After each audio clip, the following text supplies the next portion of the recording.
Jean 15, verset 8. Mon Père est glorifié et honoré par cela, lorsque vous portez beaucoup de fruits et que vous prouvez que vous êtes mes vrais disciples. Jésus prend notre croissance spirituelle au sérieux. Porteur du fruit n'est pas seulement attendu, mais également exigé de nous. L'histoire de Jésus maudissant le figuier est un épisode important du Nouveau Testament de la Bible, que l'on retrouve dans les évangiles de Marc et de Matthieu. Dans le récit de Marc, il est dit que lorsque Jésus s'approcha de l'arbre, il ne trouva que des feuilles, car ce n'était pas la saison des figues. Mais pourquoi Jésus a-t-il maudit le figuier si ce n'était pas la saison des figues? Jésus a-t-il tué le figuier alors qu'il produisait des fruits de manière tout à fait normale? Quelle est l'explication de ce jugement sévère sur un arbre innocent? La réponse réside dans la compréhension du fonctionnement biologique du figuier. Oui. L'habitude normale du figuier est que les fruits commencent à se former sur le figuier dès l'apparition des feuilles. Ils apparaissent ensemble. Ainsi, dans le cas de Jésus rencontrant cet arbre, le fait que ce n'était pas la saison des figues n'était pas une excuse pour l'arbre. Car si ce n'était pas le moment des figues, ce n'était pas non plus le moment de l'apparition des feuilles. Par un spectacle de feuilles, il feignait d'avoir des fruits qui n'étaient pas là. C'était comme les pharisiens qui se disaient très religieux, mais dont la vie était stérile. C'est pourquoi Jésus a maudit le figuier, pour donner une leçon à tous de ne pas être hypocrites et de continuer à tromper les gens en étalant ses feuilles, comme pour dire « c'est maintenant le temps des figues », mais il n'avait pas de fruits à offrir. De la même manière, la véritable mesure d'une église féconde s'étend bien au-delà des marqueurs superficiels de grandeur physique ou de croissance numérique. Même s'il est indéniablement précieux pour une église de prospérer dans ces domaines, l'essence du succès transcende ces mesures externes. Et c'est dans cet esprit que nous devons nous tenir comme un figuier, en attendant que Jésus s'approche et demande « Où est ton fruit ?» Nous devons être sûrs que nous répondons aux attentes pour lesquelles Dieu nous a plantés. Que signifie porter du fruit en tant qu'Église? Et comment pouvons-nous être sûrs que nous le faisons? Il y a plus de 25 ans, Dieu a incité le cœur d'un homme à courir avec une vision qui s'étendrait jusqu'aux extrémités de la terre. Le pasteur Art Boshoff a répondu à l'appel au ministère en 1986. Aux côtés de son épouse, le pasteur Noretta, ils ont jeté les bases d'une congrégation extraordinairement prospère dans une pittoresque ville sud-africaine appelée Lady Brand. Ce modeste début a jeté les bases de la naissance de la Christian Revival Church en 1994. Au fil des années, le CRC a connu une croissance exponentielle et cette vision compte aujourd'hui des dizaines de milliers de membres à l'échelle nationale et internationale. Avec sa présence fermement ancrée dans divers pays et villes d'Afrique du Sud, CRC a étendu sa présence à travers le monde. Bénéficiant d'un réseau de plus de 100 églises affiliées dans le monde, CRC illustre le concept d'une église dans de nombreux endroits. La vision du CRC a transcendé les frontières géographiques, étendant son influence en Europe avec la création du CRC Londres au Royaume-Uni en 2001. Puis en 2009, le pasteur Tarby, accompagné de son épouse, le pasteur Karen, se sont vus confier la direction du CRC de Londres, ouvrant la voie à une nouvelle ère d'orientation et de croissance spirituelle. Au cours des années qui ont suivi, l'Église de Londres a connu une expansion exceptionnelle, marquée par une augmentation des services et la création réussie de nombreux nouveaux campus. Et Londres a toujours été considérée comme la porte d'entrée vers l'Europe et au-delà. Et nous avons assisté à la création de la première implantation officielle d'église en Europe en 2015. Nous sommes arrivés à Londres en 2002. Nous avons été invités au CRC de Londres, nous sommes allés à une vente de maison, et peu de temps après, nous nous sommes fait baptiser du Saint-Esprit. J'ai juste ressenti comment Dieu a dit dans mon cœur que tu ne seras pas vétérinaire pour toujours. Je ne savais pas vraiment ce que cela signifiait, mais je savais que Dieu avait un plan pour ma vie, que si je restais avec lui, et si je restais fidèle à sa volonté et à sa voix, sa vision là où il m'avait planté, le vaisseau qu'il m'a amené, que pour moi c'était le CRC, qui me conduirait vers des domaines que je n'aurais même pas pu imaginer. Dans les limites d'une graine se trouve le modèle d'un arbre puissant, avec des racines qui l'ancrent à la terre et des branches qui s'élèvent vers le ciel. Cela témoigne de la nature miraculeuse de la croissance et de la transformation qui peuvent se produire dès les débuts les plus humbles. Tout comme une petite graine contient le potentiel d'un arbre massif, la graine d'une implantation d'église contient la vision d'une communauté de foi prospère. La cellule d'origine est la graine. Et dans cela, les principes d'une cellule familiale, Dieu suscite des dirigeants et leur accorde différents dons et différentes onctions, différentes grâces, et c'est comme ça que ça commence. Et je crois que c'est ainsi que Dieu a fait, que cela soit parce que Dieu nous donne la semence et chaque foyer. Le vendeur est une graine pour une autre église. Ce qui m'a retenu, c'est que parce que Dieu m'a dit que lorsque je suis venu à Amsterdam pour la première fois, le pasteur Tabo m'a dit « Voici la raison », et non pas le pasteur Tabo, le Seigneur. Quand je suis sorti de la gare centrale d'Amsterdam, c'est la raison. Raison pour laquelle tu es né. Et je me suis dit « Seigneur, c'est une grande chose ». Il a dit « Oui, j'ai de grands projets pour toi pendant que tu es ici. Et un petit deviendra 1000 et un petit une nation forte. » Le pasteur Dreher et Linky Schoolman, qui étaient des dirigeants et pasteurs fidèles du CRC de Londres depuis de nombreuses années, ont été envoyés pour implanter l'église à Amsterdam. Lorsqu'il s'agit d'implanter une église ou de fonder une église, ou même simplement d'exercer un ministère, ce n'est pas quelque chose que l'on peut désirer faire d'un point de vue humain. C'est quelque chose que le Père accorde à une personne. Maintenant, nous sommes tous dans le ministère en tant que chrétiens nés de nouveau, mais exercer un ministère à plein temps dans une fonction, en particulier une fonction pour équiper le peuple de Dieu, est une chose souveraine que le Père fait. Il a confié cette fonction à une personne. Il le fait à travers le discernement du leadership par le Saint-Esprit et le fruit d'une personne. Dès les premiers jours, nous avons vu la main de Dieu sur cette église, impactant une ville et atteignant les gens avec l'amour et la vérité de Jésus. Je m'appelle Matania, j'ai 27 ans. Je suis né à Rotterdam. Ma vie avant Jésus était... le chaos. J'étais un de ceux qui ressemblaient un peu au dicton comme étant né à l'église, comme si j'avais toujours été à l'église. J'allais toujours à l'église tous les dimanches. C'était juste quelque chose que je faisais. C'était tu sais, c'est ce que tu fais. Le dimanche, on se lève et on va à l'église. Mais je n'ai jamais nécessairement tout compris à propos de Dieu et pourquoi nous avons fait certaines choses. C'était juste plus une tradition. Ik werk in een winkel als een verkoopster. Ik heb CRC, ik ben nieuw in CRC. Je suis au CRC depuis 5 ans, et je pense depuis 6 ans au CRC. J'ai grandi, je suis allé à l'église, mais ce n'était pas vraiment quelque chose de spirituel ou quoi que ce soit. C'est juste dimanche, tu vas à l'église, tu entends la parole, et puis c'est fait. Je m'appelle Chantal. Je suis essentiellement au CRC Amsterdam depuis leur début. Quand j'avais 13 ans, j'ai participé à un camp chrétien avec l'école, et j'avais l'impression que beaucoup d'entre nous avaient rencontré Jésus. Mais nous sommes retournés à l'école et beaucoup de mes amis ont continué comme ils l'étaient auparavant. Et je sais que c'était très difficile pour moi, parce que je pensais que nous avions fait un changement, parce que je n'avais pas de système de soutien. Je n'avais pas de parents qui avaient vraiment une relation avec Jésus, ou une église remplie de le Saint-Esprit. J'ai en quelque sorte parlé de la vie. J'allais donc toujours à l'église, mais c'était une église religieuse très traditionnelle. J'avais une relation avec Jésus. Mais j'ai aussi vécu dans le monde et vécu toutes les autres choses avec mes amis. Le CRC Amsterdam a récemment célébré le premier anniversaire de son nouveau lieu, touchant des centaines de vies avec l'amour et la puissance de Jésus. Ils ont également organisé 2 événements de rencontres transformateurs cette année, déclenchant une croissance significative, notamment en multipliant les ventes de maisons et le nombre d'adhésions. Ils ont de grandes attentes pour l'année à venir, notamment avoir un groupe de jeunes CRC dynamiques, favoriser la croissance et la renaissance grâce à des réunions régulières et à la vente de maisons d'étudiants. Ils sont également désireux de développer leurs services de soirée et de s'étendre dans de nouvelles régions comme Eindhoven, en implantant des ventes de maisons dans des villes dynamiques. En 2016, le CRC Edinburgh, en Écosse, a pris racine. À sa tête, le leadership dynamique des pasteurs Geoffrey et Maggie DeBrain a joué un rôle déterminant dans sa croissance et son succès. Continuons de constater l'impact dans la vie des gens lorsqu'ils découvrent la vérité de l'Évangile. J'ai donc été sauvé en 2004 à Londres. Dès le début, lorsque j'ai été sauvé, je me suis beaucoup impliqué dans l'église.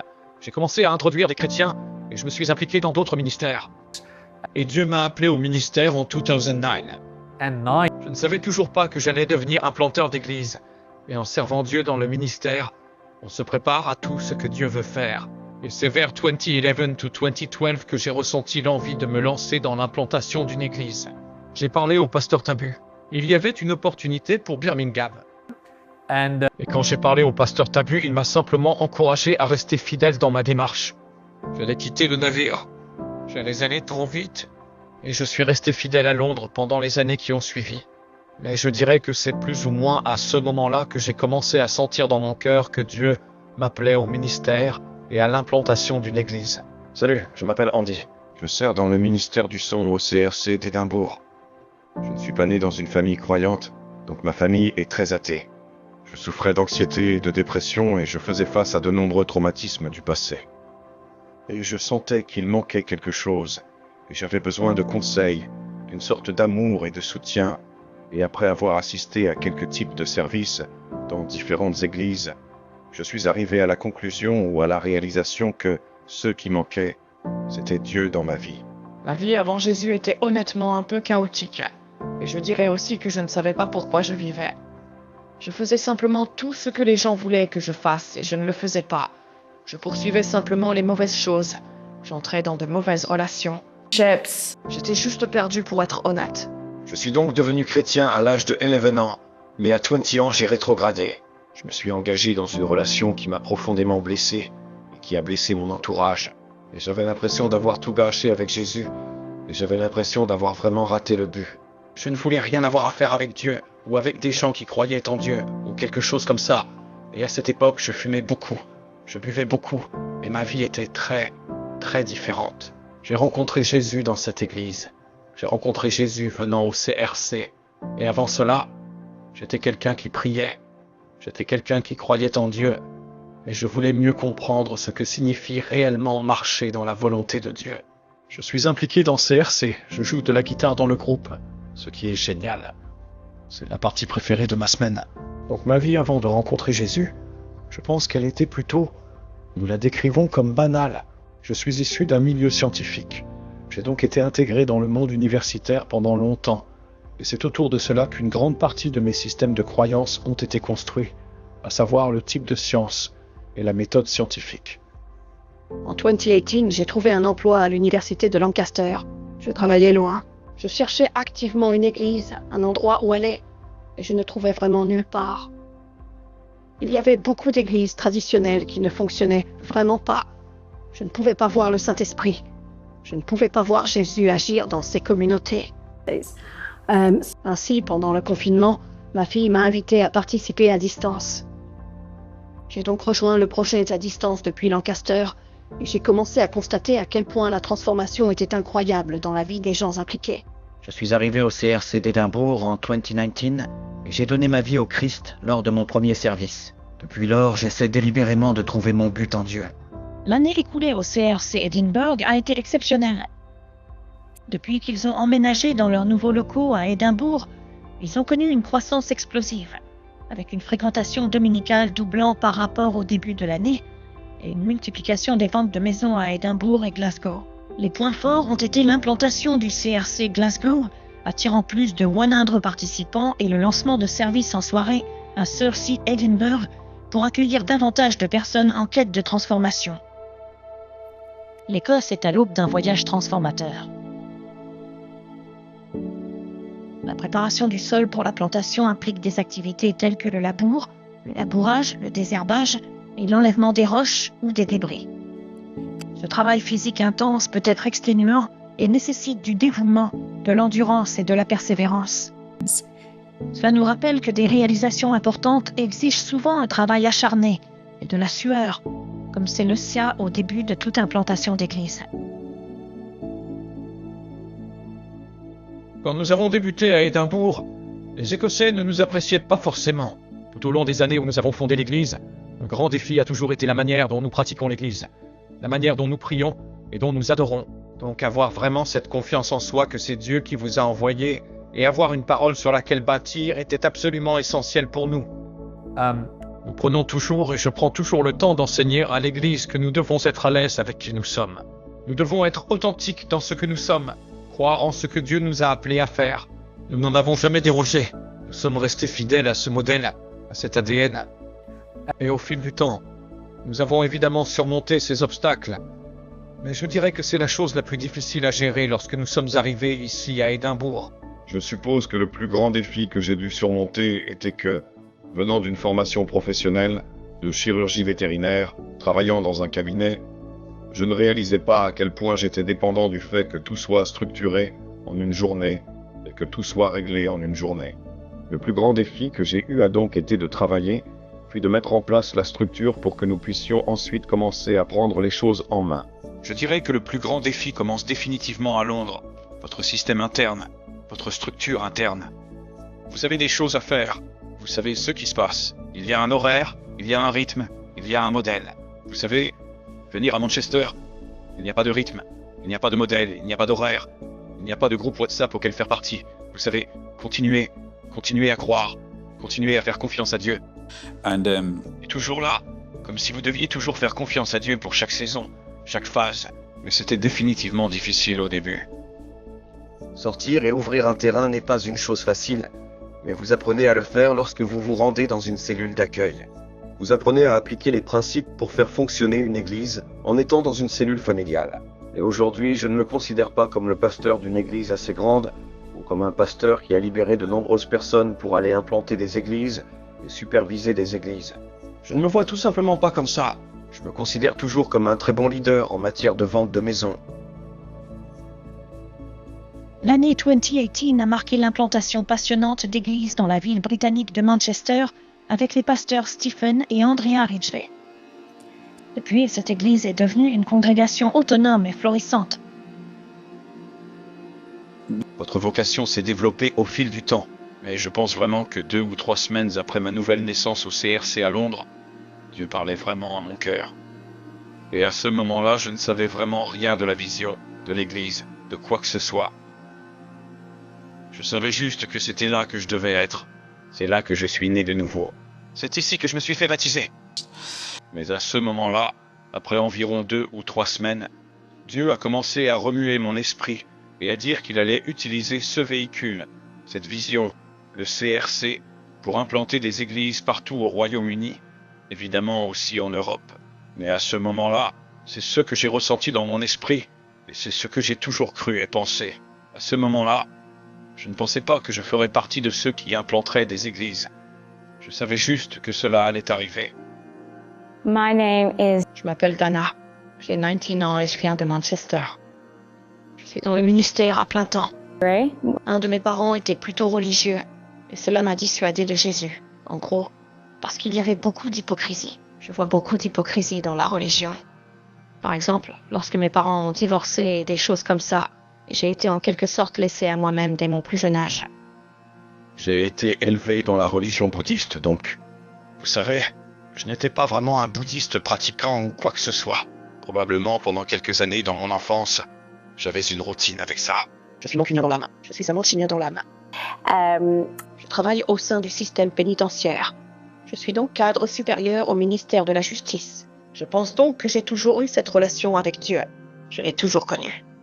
La vie et les expériences m'ont fait sortir de, vous savez, de lui et de sa présence. Je suis l'enfant d'un pasteur, donc j'y suis littéralement né. Je n'ai pas vraiment compris le concept de devoir donner ma vie au Christ. Et j'ai donc donné ma vie au Christ tous les dimanches pendant quelques années, jusqu'à ce que j'arrive à un âge où je comprenne ce que cela signifiait pour moi d'avoir une relation personnelle avec le Christ et de ne pas tirer profit de mes parents. C'était donc quand j'avais environ 12 ans. Mon nom est Tom. J'ai 19 ans. Je viens de Burnley et j'étudie actuellement le journalisme sportif à l'université du Staffordshire. J'ai juste l'impression qu'à l'époque, je n'avais aucun but. Il y avait, vous savez, peu de satisfaction dans ce que je faisais. Tu sais, chaque week-end, je buvais mes chagrins, je sortais, je courais après les mauvaises choses. Vous savez, je courais après les filles, la drogue, des trucs comme ça. C'était tout simplement le mauvais genre de vie à vivre. Je viens au CRC Manchester depuis environ 2 ans et demi maintenant. Ma vie avant de rencontrer Jésus, je dirais, est très typique de ce à quoi on s'attendrait en tant qu'adolescent. En général, je sortais boire, faire la fête, vous savez, faire des choses que techniquement nous ne devrions pas faire. Je dirais que j'étais un peu perdu aussi. En 2021, le CRC Manchester a obtenu un nouveau site à Urmston, Manchester, connaissant une croissance remarquable. Ils ont implanté de nouvelles cellules, atteint un record de fréquentation le dimanche et ont des projets passionnants pour l'avenir, notamment une rencontre en novembre et le lancement de leur école biblique en octobre. Ils sont également sur le point d'acquérir une église multifonctionnelle pouvant accueillir un auditorium de 1000 Place, qui devrait l'occuper à partir de février 2024. Une opportunité surnaturelle de renouveau à Manchester et 16 environ. J'étais sûr à 12 ans perçant que c'était le plan de Dieu, que cela allait marcher, que Manchester était l'endroit idéal, et que nous allions avoir la pleine domination sur cette ville particulière, et que nous allions l'utiliser comme point de départ, pas dans d'autres villes ainsi que dans le nord environnant de l'Angleterre. À mesure que les membres de la communauté réagissent au message et commencent à s'engager dans l'Église, ils deviennent comme des semis, de nouveaux croyants qui ont besoin d'être nourris et guidés. L'Église fournit une nourriture spirituelle, une éducation et un soutien pour aider ces plans à prendre racine et à prospérer dans leur cheminement chrétien. Alors que chaque pasteur suit une formation et est équipé au CRC de Londres, il devient évident que lorsque le plan est suivi et que les principes sont appliqués avec diligence, l'Église connaît une croissance, indépendamment de la géographie, de la culture ou de toute autre distinction physique. C'est le fait de faire des disciples, de faire en sorte que les gens deviennent des disciples du Christ. Et cela signifie alors être un évangéliste, s'ouvrir à son monde, être une personne de prière, vous savez, être une personne généreuse, un donateur, une dîme. C'est quelque chose qui empêche une personne de vivre pour elle-même et pour la gloire de Dieu et de ne pas être liée dans ces domaines. Et puis la personne qui ne doit pas impliquer tout le monde, faire en sorte que le talent de chacun soit partagé dans la cellule familiale et dans l'Église. Les personnes non impliquées n'atteignent pas la maturité spirituelle. L'un des objectifs est donc d'impliquer tout le monde. Ainsi, lorsque nous avons lancé le CRC Edinburgh, la principale chose que je devais garder et rester forte est que la fidélité fonctionne toujours. Je veux dire, je dis toujours à l'équipe ici à Édimbourg que je ne peux pas faire ce qu'on ne m'a jamais appris à faire. Je ne peux faire que ce qu'on m'a appris à faire. Et à Londres, on nous a enseigné l'ADN du CRC. Je l'ai attrapé là-bas, sous la direction du pasteur Tabot. Quand nous sommes arrivés à Édimbourg, je n'essayais pas de réinventer la roue. Je ne suis pas parti en mission pour essayer de comprendre les choses. Ce que nous faisons fonctionne. Cela fonctionne en Afrique du Sud. Cela fonctionne en Australie. Cela fonctionne en Europe. Cela fonctionne au Royaume-Uni. Et je pense que c'est là que j'ai été assez intelligent pour rester simple, en tenir aux bases et être fidèle à ce qu'on vous a appris. C'est finalement ce que Paul a dit à Timothée. Et j'ai toujours cru fermement à ce principe. Si vous êtes fidèle à ce qui vous a été transmis, cela doit fonctionner. Et cela a fonctionné. Je peux voir quelque chose de très important qui est l'attente que les gens attendent, parce que nous sommes une église de réveil chrétien. Donc nous avons dans notre ADN le réveil. Nous attendons le réveil. Nous voulons apporter le réveil et les gens et les foyers dans l'église s'attendent à ce que les choses changent et que les choses se produisent, que Jésus changera la vie des gens. Les attentes font donc partie intégrante de notre ADN et des principes qui nous montrent que nous pouvons aller plus loin. Début 2019, l'église en Pologne a été implantée en 2 endroits, Cieszyów et Bielkorczów, avec les pasteurs Michał et Sylwia Staniszewski. La première fois que le Seigneur nous a parlé d'implanter l'église, c'était littéralement quelques mois avant notre départ en Pologne. Nous sommes donc restés au Royaume-Uni pendant environ 14 ans. Nous servions au CRC de Londres, donc nous n'avons jamais pensé revenir en Pologne. Et puis quand les choses ont commencé à bouger en Pologne, quand nous avons organisé des événements avec le pasteur Tabu en Pologne. Après l'un des événements, le Seigneur nous a parlé. Et quelques mois plus tard, nous étions déjà en Pologne. CRC Pologne a connu une croissance remarquable au cours de l'année écoulée, notamment une augmentation des ventes de logements, notamment celles en expansion rapide à Varsovie. Le nombre total de leurs membres a également augmenté de manière significative. En avril de cette année, ils ont déménagé dans une nouvelle salle de 300 Place, une amélioration par rapport à leur ancien espace de 100 Place. Les événements de rencontre à Rzeszów et à Katowice avec le pasteur Tarbu en octobre 2022 ont conduit à près d'une centaine de saluts, accompagnés d'une fréquentation record. Les camps religieux annuels de Pologne ont eu un impact profondément positif sur la communauté, favorisant l'unité et proposant des prédications, des prières et des réunions percutantes entraînant de nombreux témoignages et percées. Nazywam się Alicja, mam 18 lat. Zanim J'ai rencontré Jésus et ma vie était pleine de vide. tak naprawdę Je vivais sans objectif précis. Je m'appelle Juliane et je suis un animateur de réseaux sociaux. Je suis dans l'église depuis 7 ans. Avant Noël, je souffrais de dépression. J'avais un vide dans mon cœur et je ne savais pas pourquoi j'étais ici sur Terre. J'ai même eu des pensées suicidaires. Je cherchais Dieu. J'étais l'un des plus grands égoïstes que j'ai jamais rencontrés. J'aimais faire la fête et j'étais accro à la pornographie. Avant de rencontrer Jésus, je savais que j'avais un vide dans mon cœur. Je ne savais pas pourquoi. Je l'ai rempli de diverses choses. Ma vie avant de rencontrer Jésus, je ne dirais pas qu'elle était complètement foutue, mais je peux dire qu'elle était vide, parce que je cherchais toujours l'attention des gens. J'ai donc toujours voulu avoir une petite amie, une femme et passer du temps ensemble, avoir quelqu'un qui puisse être au centre de ma vie. Les gens étaient vraiment importants pour moi, et ce qu'ils pensent de moi. J'ai donc toujours essayé de faire de mon mieux pour que mes amis aient une bonne opinion de moi. Je peux dire que j'ai eu une très belle vie insouciante. Et intérieurement, je me sentais seule. J'ai eu des dépressions émotionnelles. J'avais l'impression que personne ne me comprenait. Même si j'avais beaucoup d'amis, j'étais une personne très sociable. Mais je me sens tout le temps vide. J'ai eu des problèmes de santé. Et même on m'a dit que je ne pourrais pas avoir d'enfant. Depuis les premières étapes où l'on est comme des semis qui se transforment en petites plantes et qui finissent par devenir des arbres robustes, le parcours de chaque membre est fermement enraciné dans le processus de formation de disciples. Lorsque l'ADN spirituel correct est transmis, les individus passent du statut de simple serviteur à celui d'assumer pleinement leur rôle de fils et de filles chéris au sein de la famille spirituelle. Cette transformation est évidente et implique un sentiment d'appartenance et un profond sentiment d'appartenance à mesure qu'ils deviennent membres à part entière de la maison spirituelle.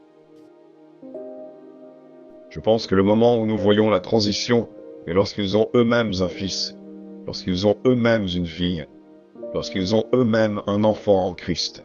Oui, c'est ça. Alors c'est devenu, d'accord?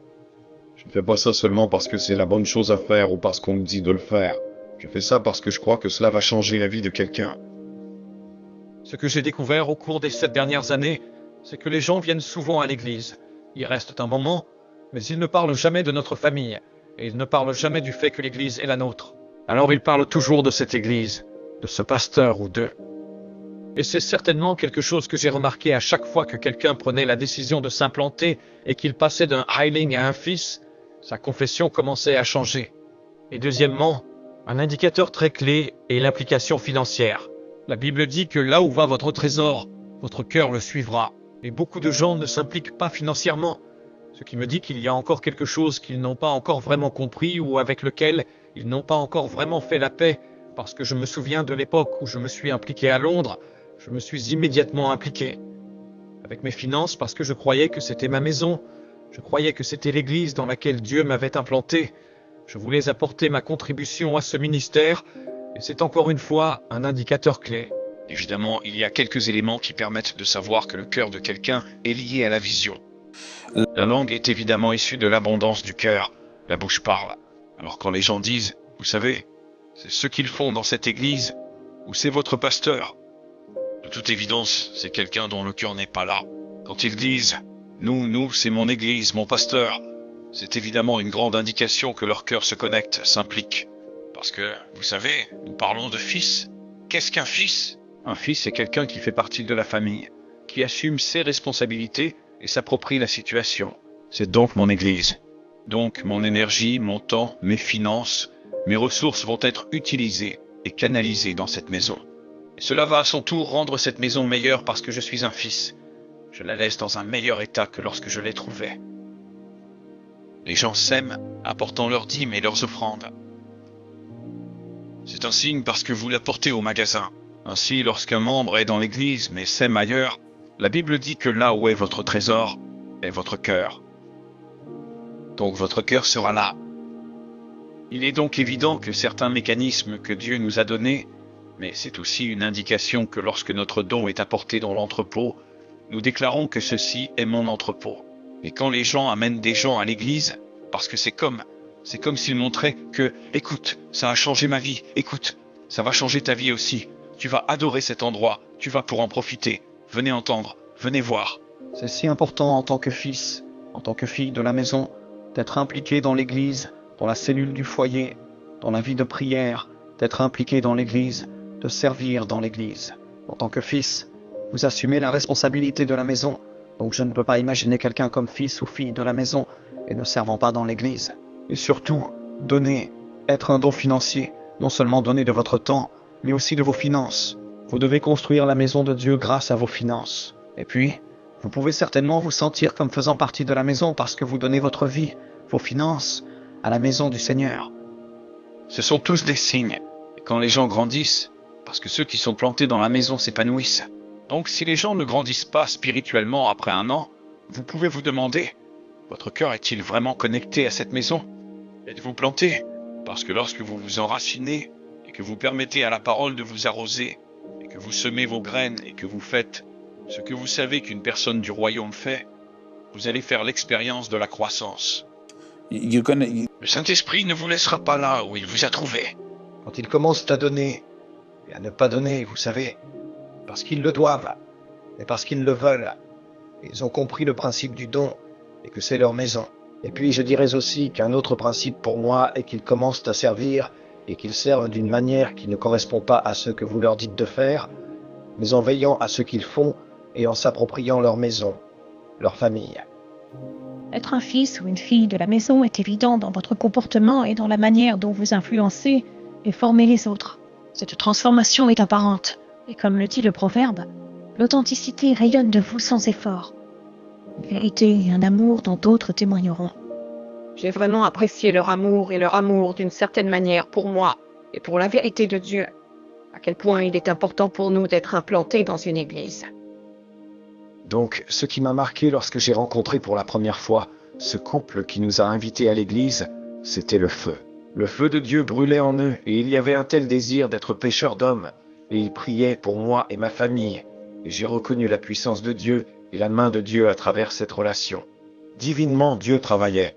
Ce qui était différent entre lui et les autres personnes que j'ai rencontrées dans l'église, c'était qu'il y avait une cohérence dans le sens où tout le monde aimait vraiment servir Dieu. Jonathan, vous savez, quand j'ai finalement commencé à fréquenter régulièrement ma cellule et que j'ai finalement commencé à marcher avec lui, c'est lui qui m'a formé en disciple. Lui, une fois, nous étions dans la rue et nous venons de voir ce type que nous voulions voir depuis des lustres. Et il m'a dit, nous allons t'imposer les mains et prier pour toi. Et nous nous tenions dans la rue, imposant les mains à ce type, priant pour lui. Et je pensais, que se passe-t-il? C'était comme ça.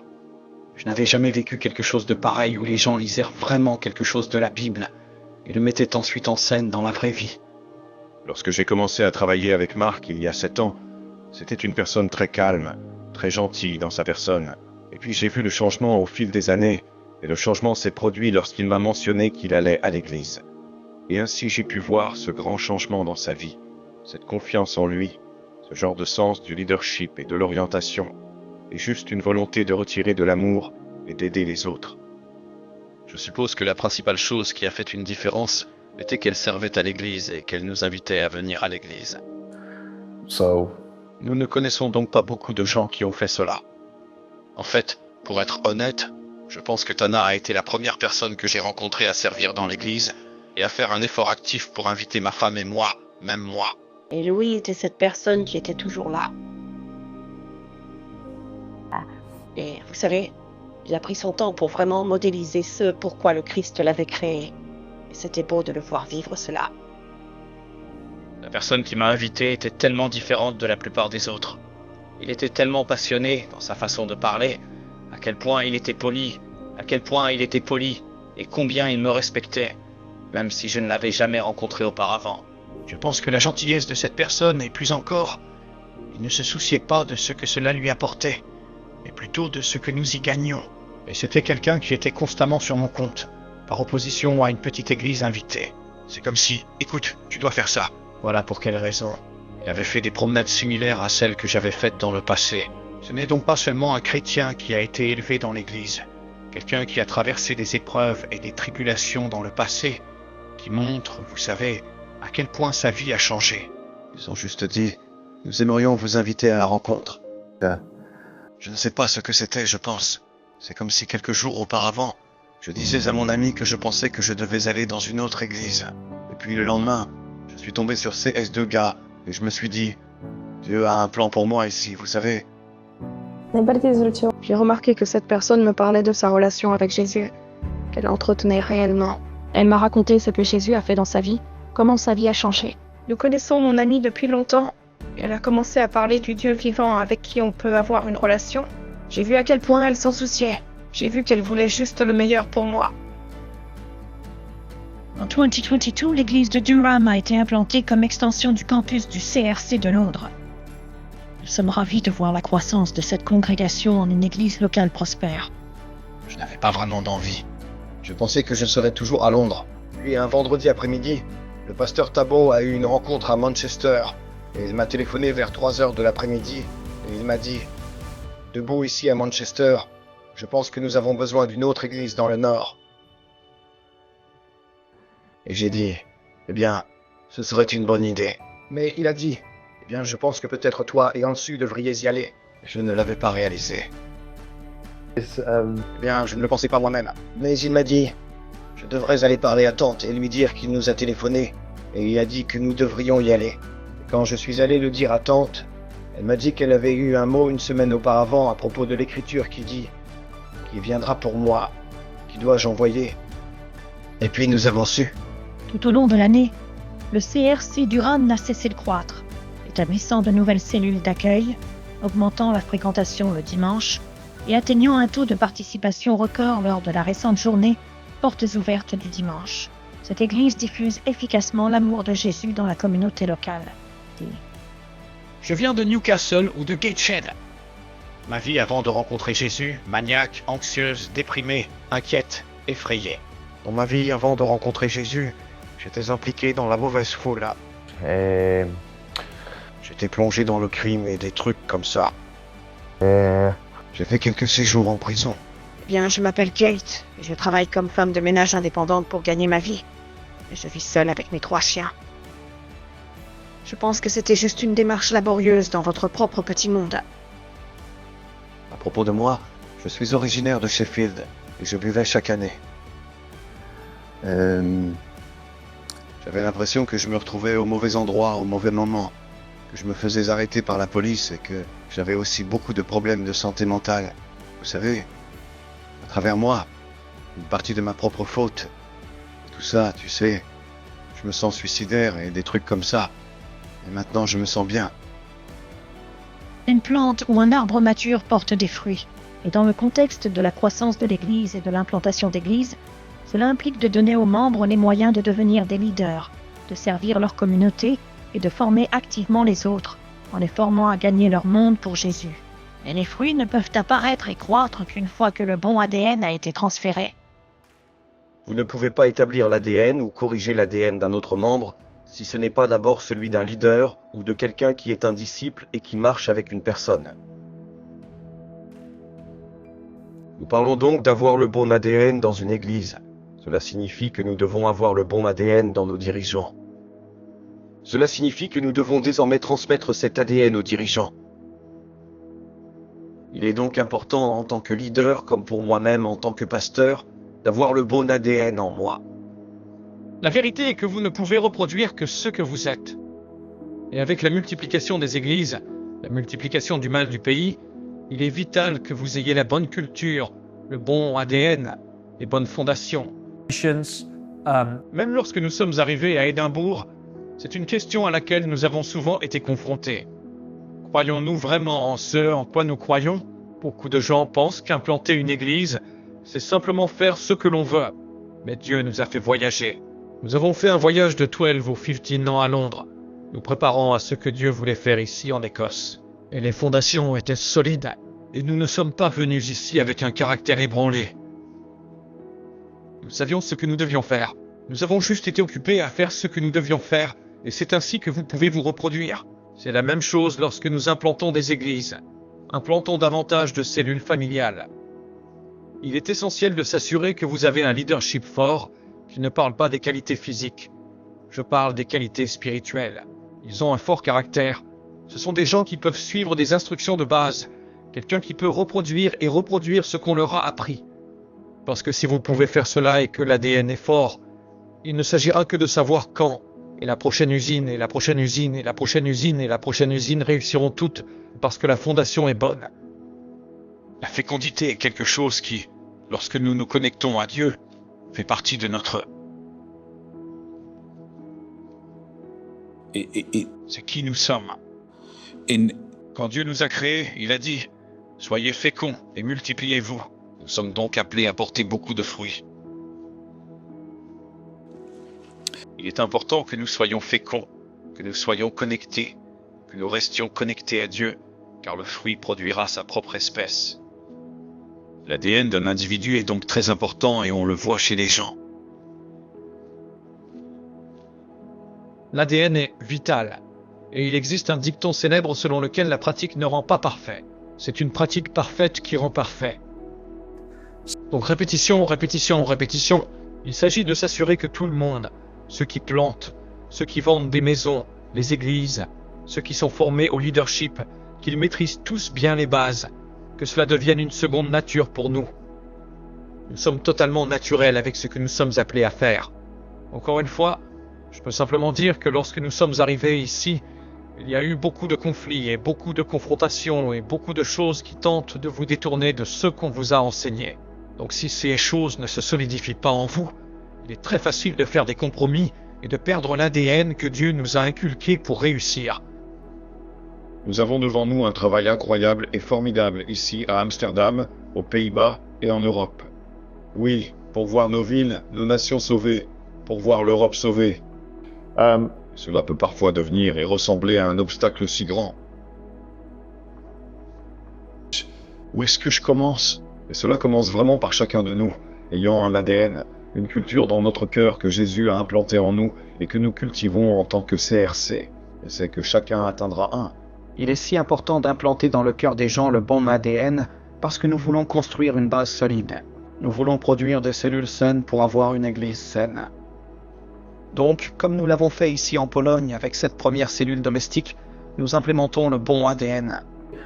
Qu'est-ce que le CRC? Ils ont un esprit de renaissance. Il y a du feu là-bas. Il y a un esprit de prière. Il y a qu'on est plein de détermination, qu'on gagne la dernière. Vous savez, nous avons des attributs très clés qui sont tous des attributs du royaume. Je veux participer à la formation de disciples. Et cet ADN en nous, si nous le cultivons, et si nous sommes capables de le partager avec une personne de plus, chacun deviendra tout le monde. Et je crois que nous verrons nos villes et nos nations, et ce continent d'Europe et du Royaume-Uni sauvés en Jésus. Non. Donc pour produire, grandir, il est très important de mettre en œuvre chez les gens le bon ADN. Et c'est ainsi que tout a commencé en Pologne, parce que nous avons une cellule domestique, 5 personnes, donc nous implémentons le bon ADN dans leur cœur. Ils ont donc à cœur d'aller vers les gens, de construire leur cellule d'origine, de se concentrer sur les lois, de s'impliquer, de faire des disciples, de devenir des disciples, de servir dans l'église, de donner. Et toutes ces choses produisent une autre cellule d'origine. Et cette autre cellule d'origine produit une autre cellule d'origine. Et c'est ainsi que tout a commencé en Pologne. Si nous voulons être efficaces pour le royaume, ce n'est pas une façon de faire du CRC. C'est une manière de faire les choses du Nouveau Testament. C'est pourquoi nous devons être des leaders du Nouveau Testament. Nous devons regarder les apôtres et les disciples, et finalement Jésus, et comment il exerçait son ministère, comment ils exerçaient leur ministère, qu'avait-il en eux. Parce qu'en fin de compte, nous devons nous rapprocher le plus possible des débuts de l'Église. Parce que la Bible dit que ce dernier règne sera plus grand que le premier règne. Donc, si nous, par la parole et le Saint-Esprit, pouvons marcher aussi près que possible de l'ADN de notre Seigneur, de ses disciples et des premiers dirigeants de l'Église, je crois que nous pouvons faire de grandes choses et que nous pouvons alors établir efficacement cet ADN.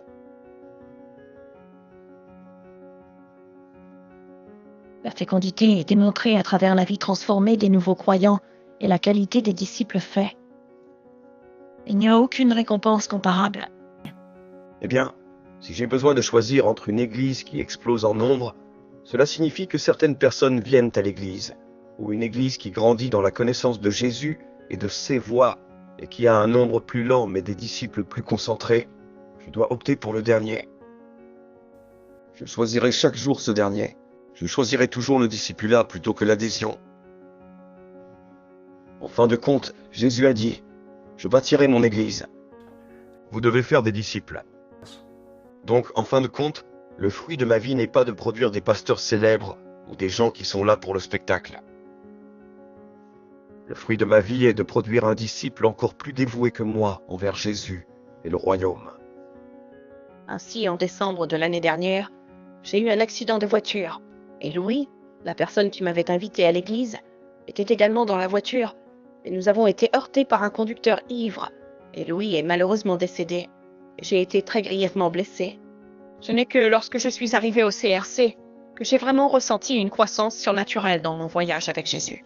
Tout s'est transformé et a changé quand, peut-être que je saute le pas, mais quand je suis arrivé au CRC, alors j'ai compris et j'ai acquis une relation avec Christ et j'ai compris pourquoi, ce que c'est que d'être avec Christ. J'ai compris que ma relation avec Dieu s'était développée et que les choses avaient changé à partir de là.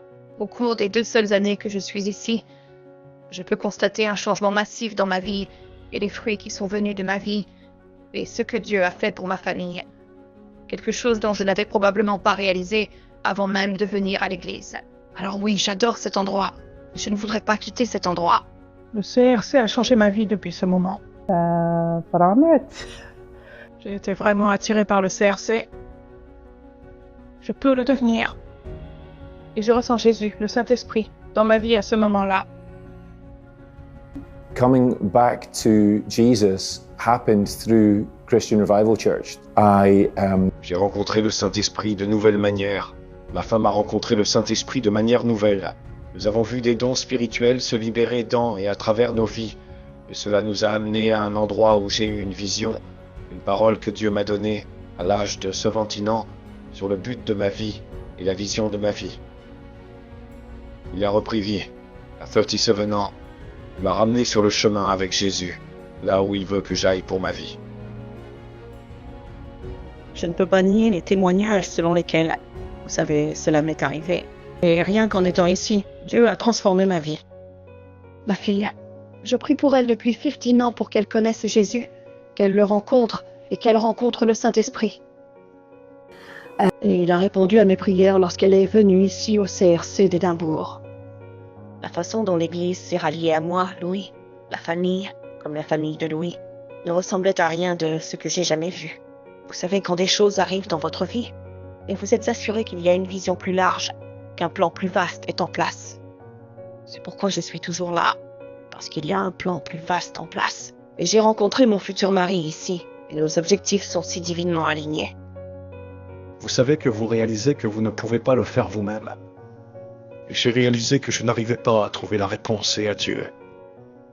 Vous savez, ce n'est pas une aventure intellectuelle. Et à un moment donné, il faut faire un acte de foi. Et la question était, où est votre foi? Est-ce dans les œuvres de l'homme ou est-ce en Dieu? Et c'est à ce moment-là que je me suis en quelque sorte laissé tomber à genoux. Et je me suis dit, vous savez, je le vois. La façon dont Dieu répond à vos prières est toujours bien plus que ce que vous pourriez espérer ou rêver. Donc je savais que quelque chose se passait ici.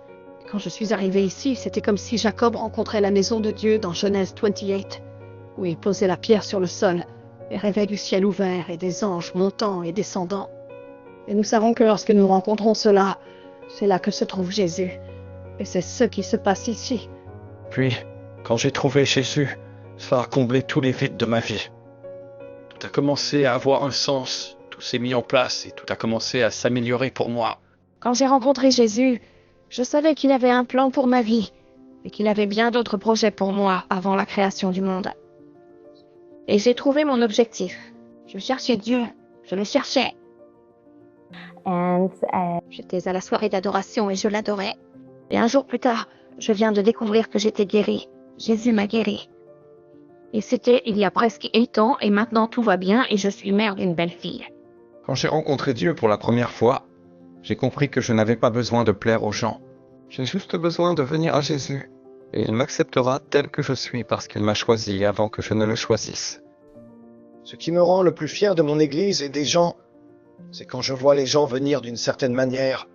Peut-être qu'ils ont une certaine apparence, leur situation d'une certaine manière, spirituellement, physiquement, peu importe. Et puis ils viennent, ils rencontrent Jésus, ils suivent les principes, ils suivent la piste de Jim, ils sont implantés dans une cellule d'accueil, puis leur vie se transforme. Ils deviennent des serviteurs, des dirigeants de cellules familiales. Pour moi, c'est ce qui me donne le plus de joie de voir comment les gens changent. Ce qui m'encourage le plus, c'est que la vie des gens change afin que nous puissions voir des vies transformées, des familles transformées pour l'éternité. Regardez leur vie grandir et se développer, voir leurs finances croître, leurs dons croître, leurs relations avec Dieu grandir, leur monde grandir. Je veux dire, c'est encourageant. Il n'y a rien de plus encourageant que ces choses. Voir des gens qui étaient perdus maintenant retrouvés, voir des gens malades être guéris. C'est encourageant. Nous voyons vraiment des gens de tous les horizons, de tous les pays, vivant à Amsterdam et aux Pays-Bas, donc de toutes les cultures, de toutes les races, de tous les âges, qui viennent à l'église et découvrent ensuite qu'ils sont amoureux de Jésus et de Jésus. L'église est comment Jésus fait réellement de chacun un. Il n'y a ni juif, ni grec, ni homme, ni femme, ni esclave, ni libre, mais nous sommes tous devenus un en Christ. Pour moi, un dimanche dans une cellule, quand je les vois comme Jésus, c'est vraiment là parce que nous sommes devenus un. Et cela n'est possible qu'avec lui. Paul l'a également dit, notre récompense, ce sont les gens. Voir les gens grandir, voir leur vie se transformer, voir les gens s'enflammer, voir un leader progresser et avancer vers ce pourquoi Dieu les a appelés, il n'y a pas de plus grande récompense que cela. Je veux dire, c'est l'affaire de l'Église. Tout dépend des gens. Il s'agit de la transformation des personnes. Évidemment, nous célébrerons chaque salut. Nous remercions Dieu de ce que chaque année, nous pouvons voir des gens sauvés. Mais rien ne nous oblige, en tant que pasteur, à voir ce qui peut arriver aux gens, comment ils sont venus, et 2 ou 3 ans plus tard, ce qu'ils deviennent lorsqu'ils servent Christ. Nous avons beaucoup de gens qui se sont vendus pour Jésus, et je suis vraiment fier d'eux. Des gens qui travaillent dur, ils ont un esprit de renouveau, le même esprit que j'ai vu au CRC de Londres, le même esprit est ici au CRC de Pologne, remportant la défaite à tout prix, construisant une église dans de nombreux endroits et s'occupant des filets.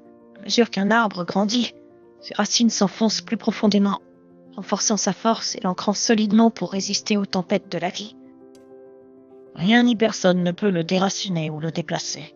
Une telle fermeté est le résultat d'une formation de disciples appropriés, qui élèvent les membres à devenir des fils et des filles mûrs, inébranlables dans leur foi et prêts à se sacrifier pour la cause du royaume. C'est une sorte de prise de conscience bouleversante que Dieu m'a implantée ici. Je crois vraiment qu'il y a encore beaucoup de travail à faire en Écosse. Je crois que Dieu veut ramener le réveil ici, dans cette nation. Je peux voir l'Esprit de Dieu agir. Je peux voir la vie des gens se transformer autour de moi. Et peu importe ce qui m'arrive, je sais que Dieu m'a fermement implanté, moi et ma famille, ici au CRC d'Édimbourg. Et donc il n'y a nulle part où je préférerais être parce que je sais que j'ai été sauvé ici. J'ai été rempli du Saint-Esprit ici. J'apprends à grandir ici et à être disciple ici. Et le changement dans ma vie, il y a pourquoi irais-je ailleurs? Parce que c'est là que nous avons constaté une croissance exponentielle chez chacun des membres de ma famille. Ce qui est enseigné ici ne ressemble à aucun autre endroit où je suis allé ou à tout ce que j'ai vu. C'est puissant, unique et beau. Et je veux que ça se propage. Je veux que cela se répande partout dans le monde, parce que je pense que c'est la solution à tous les problèmes du monde. Je suis implanté dans cette église parce que Dieu m'a envoyé ici. C'est ma tribu et je resterai ici. Vous savez, c'est l'endroit où Dieu m'a planté. C'est un endroit où je grandirai, où je m'épanouirai et où je porterai du fruit. Je suis toujours implanté dans l'église parce que j'ai été touché par Dieu et que je veux que d'autres personnes fassent la même expérience. Je pense que Dieu m'a mis au CRC pour une raison, parce que je fais maintenant du média pour les médias avec eux, parce que j'aime ça. Et je pense que je vais être là pendant des siècles, pendant un moment, pour l'éternité, je pense. Je sais que Manchester est fait pour moi. Je sais que cette ville va être prise. Je sais que le CRC est ma maison, mon église. Je veux contribuer à faire de ce foyer quelqu'un d'autre. Aider quelqu'un d'autre qui a lutté contre le suicide. qui a traversé un traumatisme, qui a eu le sentiment de n'avoir sa place nulle part. Eh bien, en fait, c'est le qui a. Et votre place est ici, et ceci est votre maison. Et c'est pour ça que je suis toujours là. Parce que je crois que nous sommes là pour gagner la finale. Et ma vie, si tel est le prix, qu'il en soit ainsi. Je ne peux pas imaginer être ailleurs. Vous savez, quelqu'un m'a parlé un jour d'une opportunité ailleurs, vous savez, où il n'y a pas de CRC. Et je me disais, non, je reste sur place. Non, vous savez, parce que j'ai l'impression d'avoir trouvé une famille ici. J'adore ça. J'aime chaque partie. J'aime venir et voir tous les gens extraordinaires ici. Parler à des gens extraordinaires, vous savez. Simplement entendre ce qu'ils ont à dire. Il ne s'agit pas seulement de moi. Il ne s'agit pas seulement de mon objectif. Et mon objectif s'inscrit dans l'objectif plus vaste de construire le royaume de Dieu. Et au CRC, on m'a appris comment parler de Jésus aux gens. Dus ik heb gebeden voor een kerk. Ik heb gebeden om mij terug te brengen van waar ik eerst was, voordat ik de kerk überhaupt verliet. En ik ben hier omdat God me heeft gezegd. Il est très clair que je dois être ici. Donc je resterai ici jusqu'à ce que j'entende quelque chose de différent de sa part. Je suis toujours au CRC parce que j'aime Dieu et j'aime les gens. Donc j'aime l'Église et je veux partager ce que j'ai vécu dans ma vie avec les autres, surtout avec la jeune génération. Mon cœur est que les jeunes de mon âge n'ont pas à lutter comme moi. Et vous n'avez peut-être pas vu beaucoup de croissance. Je ne sais pas, j'espère que vous l'avez vu.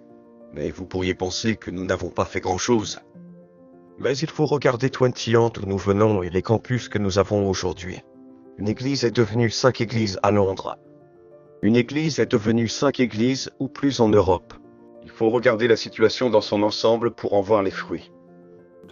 Mais comme je l'ai dit, le fruit d'une église est une autre église. Le fruit d'un campus est un autre campus. Quand nous disons que c'est une question de qualité et non de quantité, cela ne nous donne pas le droit de jouer cette carte lorsque nous fixons nos objectifs. Et quand vous devenez religieux et vous dites, eh bien, mais tout est une question de chiffres. En comprenant le discipulat et la multiplication de vous-même, les nombres deviennent inévitables. Parce que si chaque église de cette nation et chaque membre de chaque église de cette nation se reproduisent une fois par an dans la vie d'un incroyant, nous aurons un énorme problème de nombre en tant qu'Église de Jésus. Si nous y parvenons, alors l'Église explosera. Il est donc vraiment facile pour l'Église de Jésus de prendre le contrôle de cette nation.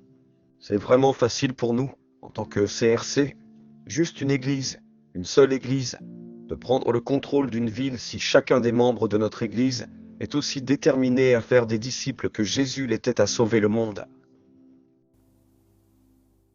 Alors que les églises dans le reste du Royaume-Uni et en Europe sont florissantes, nous nous attendons à une croissance encore plus forte et à l'établissement de beaucoup plus de congrégations dans diverses villes et nations.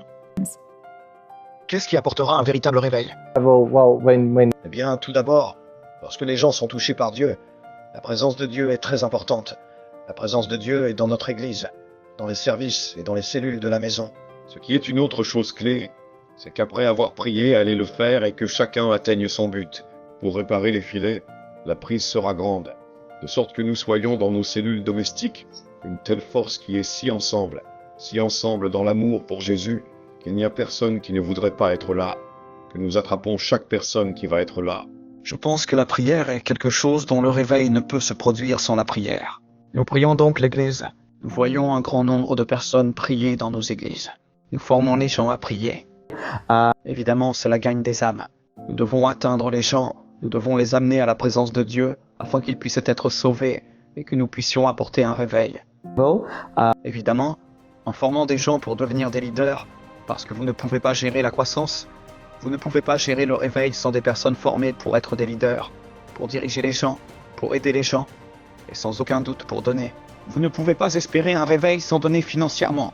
Eh bien, je crois que nous vivons à une époque et un jour où la culture est devenue extrêmement éveillée, même pour les chrétiens. Et bien souvent, les gens font des compromis sur la raison même pour laquelle Jésus est mort. Et je crois que si nous voulons un réveil, si nous voulons changer de ville, nous devons rester fidèles à qui nous sommes, rester fidèles à la parole de Dieu. Nous ne faisons aucun compromis sur la parole de Dieu. Nous communiquons également fortement et exprimons fortement le surnaturel. Paul a dit, je ne suis pas venu vers vous avec une éloquence de discours, mais une démonstration de puissance. Je crois donc vraiment qu'en tant qu'Église, Il est vital que nous fassions preuve de puissance dans nos réunions. Chaque fois que nous nous réunissons, nous voulons un environnement surnaturel. C'est un lieu d'habitation où le surnaturel peut se produire, où des vies sont touchées, où les esprits changent. Et de cette façon, le réveil continuera. L'esprit et la parole, nous ne faisons pas de compromis. Nous restons forts dans ce que Dieu nous a appelés à être, et nous communiquons avec force ce qu'est l'Évangile, et nous exerçons notre ministère par l'Esprit et la puissance de Dieu. Et c'est ainsi. La Renaissance va se poursuivre. Ainsi, le fruit de l'Église de Londres se voit à la qualité des disciples formés à Édimbourg, Manchester, Amsterdam, en Pologne, dans notre CAS en Inde, au Pakistan, où nous supervisons et travaillons activement. En tant que membres du CRC de Londres, nous sommes enthousiasmés lorsque nous voyons des personnes supplémentaires à Manchester, à Édimbourg, des personnes sauvées. Nous sommes enthousiasmés lorsque nous entendons de nouveaux ministères démarrer dans ces congrégations. Nous sommes enthousiasmés quand nous voyons qu'ils acquièrent des bâtiments et des équipements qu'ils n'ont jamais eus, et que les gens adhèrent à la vision et que l'Église acquiert sa propre identité dans cette ville. En étant membre de notre Église, tout ce que vous faites, chaque service auquel vous assistez, chaque personne que vous invitez, chaque disciple que vous faites, chaque livre que vous donnez, toute votre sueur et vos larmes, le résultat de cela n'est pas seulement visible. À Londres, on le voit dans d'autres villes, dans d'autres villages et dans d'autres vies. Et nous célébrons cela en tant qu'Église parce que la vision est en train d'être établie. Mais quelle est la vision ?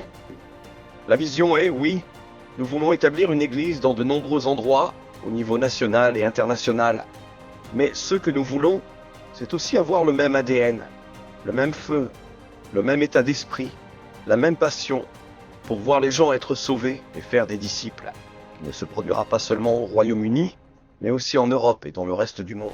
Je veux encourager les gens à ne pas se concentrer uniquement sur votre campus, mais à être conscients que votre fécondité sur ce campus nous permet, en tant qu'Église à Londres, d'établir plus de campus et plus d'églises, et que votre fécondité là-bas à Édimbourg, à Manchester, à Amsterdam ou en Pologne nous aide. Collectivement comme vision d'établir le royaume de Dieu dans le cœur des gens et de créer des églises dynamiques et en croissance. En septembre 2020, lors de Vision Sunday, nous avons dévoilé un plan quinquennal ambitieux pour le CRC Londres, s'étendant de 2020 à 2025. Notre objectif principal est d'établir 12 campus autour de Londres, tout dans la ville, 4 autour de la M25 et 6 dans un rayon de 100 miles. Au-delà des campus, nous visons à acquérir notre première propriété dans la région de Londres pour un campus CRC, élargissant ainsi notre portefeuille immobilier. Nous recherchons avec impatience une percée pour notre bâtiment de l'Est de Londres. Notre engagement s'aligne sur la vision du CRC, notamment l'implantation de 2 églises CRC au Royaume-Uni, l'expansion en Irlande, le pionnier en France et la création de 10 églises CSI en Inde. Après 3 ans, nous avons accompli ce qui suit. Nous nous sommes agrandis avec 3 nouveaux campus à Londres, Southfields in the City, East Barnet et South Bridgeworth autour de la M25.